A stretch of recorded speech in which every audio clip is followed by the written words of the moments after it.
Kali ini kita membicarakan sebuah buku yang membuat dunia terkejut dan banyak informasi yang dibuka dari buku tersebut yang menjadi acuan berpikir banyak analis intelijen dunia. Buku itu membuka tabir pribadi terdalam dari pemimpin Tiongkok saat ini, Xi Jinping. Semacam Xi Jinping undercover kira-kira, di mana buku itu ditulis oleh seorang yang mengenal Xi Jinping di awal karir Xi di Partai Komunis Tiongkok. Tulisannya sangat jelas, lugas, tentang apa dan siapa Xi Jinping. Buku yang ditulis oleh Yuan Hingbin, guru besar ilmu hukum dari Universitas Beijing. Buku ini membuat shock dunia karena sangat jelas mengartikan kemana arah kebernegaraannya Xi Jinping ke depannya. Menebak Xi Jinping ke depan jadi bukan langkah tebak-tebakan namun langkah kepastian. Ini kalau di dunia taruhan atau pasar judi kuda, the winning horse-nya sangat jelas. Ini bukan betting lagi, bukan taruhan tapi kepastian. Profesor Yuan dan Xi Jinping adalah drinking buddies atau teman mabok. Bahkan selama awal perkenalan mereka di awal tahun 80-an, selama 8 bulan tiap hari mabuk bareng.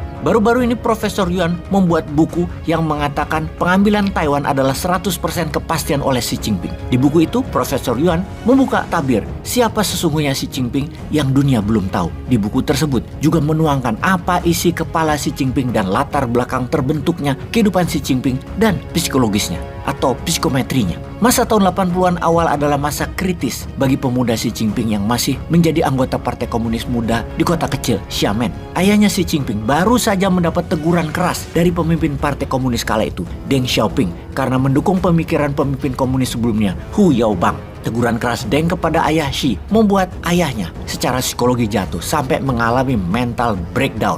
Ayah Xi Jinping pernah juga diadili di tahun 1959 atas pemikiran yang konservatif sangat anti Mao Zedong kesannya, sehingga ditegur. Deng Xiaoping membuat trauma ketakutan akan efek seperti tahun 1959. Teguran ke ayahnya itu juga membuat Xi Jinping mudah galau karena pastinya akan membuat karirnya di Partai Komunis Tiongkok bisa terhambat. Untuk itu Xi Jinping harus membangun relasi di pusat ke Beijing, mendekatkan ke pemimpin-pemimpin partai di puncak, para elit partai. Tiap minggu Xi berangkat dari Xiamen bolak-balik ke Beijing. Hanya satu elit partai komunis yang Xi Jinping kenal, yaitu Hu Deping, anak tertua dari mantan elit partai Hu Yaobang yang ayah Xi Jinping pendukungnya. Dari Hu Deping, untuk menjaga keamanan masing-masing, Xi Jinping dikenalkan kepada dosen muda di kampus Beijing University, yaitu Yuan Hingbin. Karena keduanya jago minum. Hu menganggap mereka berdua cocok. Ternyata benar, mereka cocok hingga bersahabat hingga saat ini. Bisa dikatakan Xi Jinping kala itu adalah alkoholik. Mereka berdua bisa menenggak Mao Tai, arak tradisional Tiongkok yang paling populer.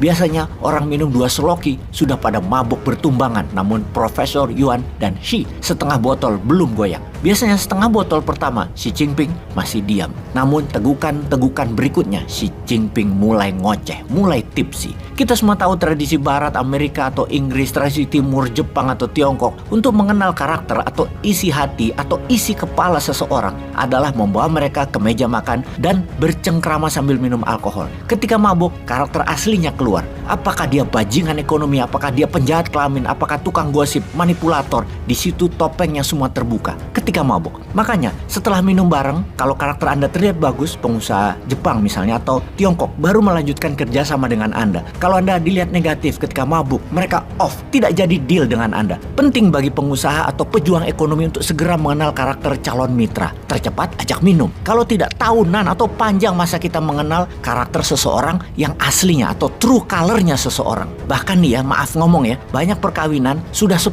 tahunan baru mengenal karakter satu sama lain yang ternyata aslinya sangat menyebalkan dan aslinya karakter satu sama yang lain itu tidak cocok. Dimana dalam masa 10 tahun itu ada aja hal kecil-kecil yang membuat friksi di antara keduanya. Pilihannya adalah pendek jodoh atau berpisah. Tapi tersering karena doktrin-doktrin religius yang mengatakan tidak baik berpisah atau bercerai itu, keduanya hidup bagaikan zombie, mayat hidup. Berapa banyak hal itu terjadi di bisnis? Banyak. Ini bukan berarti mereka kita bawa mabuk dulu di awalnya. Namun mengenal karakter secepatnya itu penting. Ada cara lain yang sehat. Bawa mereka ke perjalanan panjang via darat. Pakai mobil lebih dari 2 minggu. Anda bersama-sama. Anda pasti akan mengenal karakter mitra Anda atau para mitra saling mengenal. Tapi kalau bernegara gimana ya? Di media kan pencitraan doang yang kita dapat, bukan karakter asli mereka. Kan gak mungkin kita bawa mabuk tuh para capres-capres. Jadi bagaimana kita untuk bisa jalan bareng selama 2 minggu bersama mereka agar asli dirinya mereka kita kenal, supaya nanti kita gak salah pilih